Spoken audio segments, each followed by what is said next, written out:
মহাদেবের এই মন্দিরে একসময় এসেছিলেন উত্তম কুমার এবং হেমন্ত মুখোপাধ্যায়। শোনা যায় এই এলাকাতেই ছিল তাঁদের পিতৃপুরুষের ভিটে। প্রায় 270 বছর আগে স্থানীয় জমিদার মধুসূদন মিত্র এখানকার প্রাচীনতম শিব মন্দির দুটি প্রতিষ্ঠা করেন।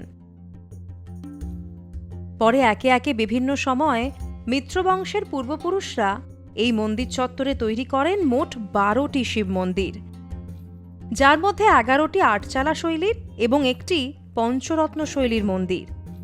শোনা যায় 1175 বঙ্গাব্দে গঙ্গানারায়ণ মিত্র মন্দিরের পাশে একটি ঘাট বাঁধিয়ে দেন।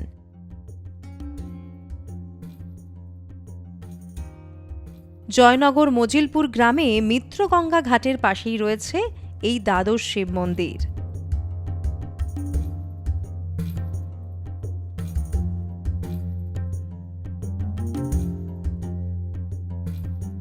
Follow for more.